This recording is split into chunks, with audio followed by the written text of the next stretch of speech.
तो ये हॉल बहुत छोटी सी चीज है। तेलंगाना में एक दिन हम लोग बहुत बड़ी रैली करेंगे आने वाले समय में, और मुझे पूरा विश्वास है कि यहाँ पर विचारधारा के स्तर पे कोई कमजोरी नहीं है, वैचारिक स्तर से ये पूरी तरीके से हम लोग इसीलिए यहाँ पर जातिगत जनगणना संभव हो पाई।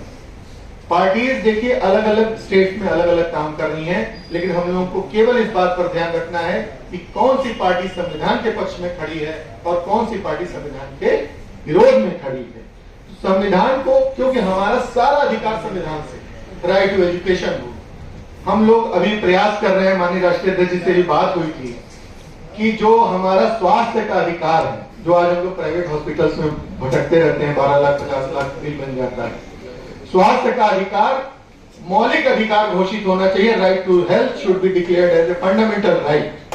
जब हमारा राइट टू हेल्थ, स्वास्थ्य का अधिकार जब हमारा मौलिक अधिकार होगा, तो it will be duty of the state to provide the health facility. और हम लोग को जो सुनते होंगे आपके लंदन वगैरह में एक छोटे से आदमी के लिए हेलीकॉप्टर आ जाता है, एम्बुलेंस आ जाती है। हमारे देश में ये चीज नहीं है। यहाँ पे आपके पास जैसा पैसा है वैसा स्कूल में पढ़ाइए, जैसा सुविधा है वैसा इलाज कराइए, यही तो है व्यवस्था। तो हम लोग सोचिए अभी कहां पर खड़े हैं।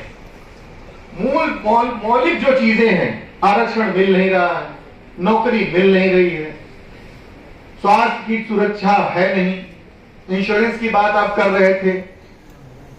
मैं अपने बारे में थोड़ा सा बता दूं, मतलब बताता नहीं हूं लेकिन बता दे रहा हूं।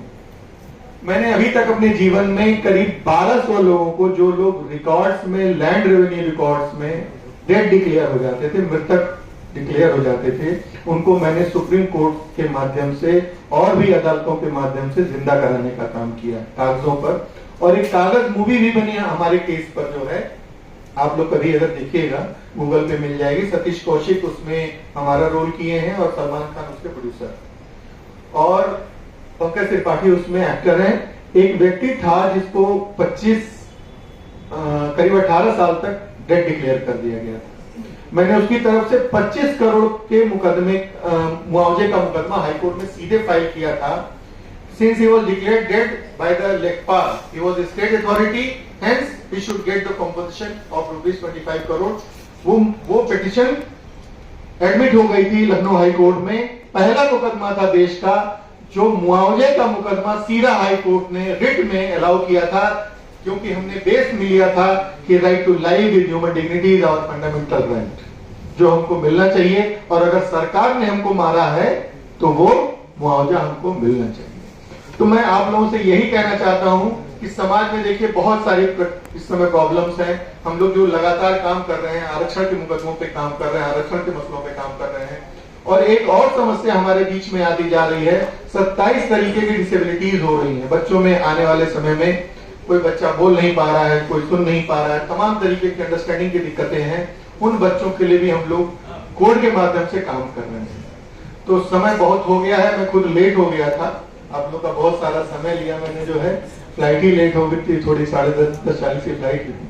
मैं एक बार फिर से सभी आयोजक मंडल को, मंच पे बैठे हुए सभी जो है अतिथि महोदय, संचालक महोदय कहाँ गए, बहुत अच्छा संचालन उन्होंने किया है। मैं फिर एक बार कहना चाहूंगा कि इस स्ट्रेंथ से निराश होने की जरूरत नहीं है। हम लोग जितने भी लोग हैं, इस तेलंगाना में एक दिन क्रांति लाने के लिए हम लोग के पास सक्षम ये सारी व्यवस्था है। हम लोग इसको जरूर जो है आने वाले समय में, लेकिन हम लोगों को अपनी नेता, नियति और नियत, 3 चीजें हम लोग को अपनी साफ रखनी होगी। रवि बघेल जी को बहुत बहुत हार्दिक आभार। Very good sir, good speech sir.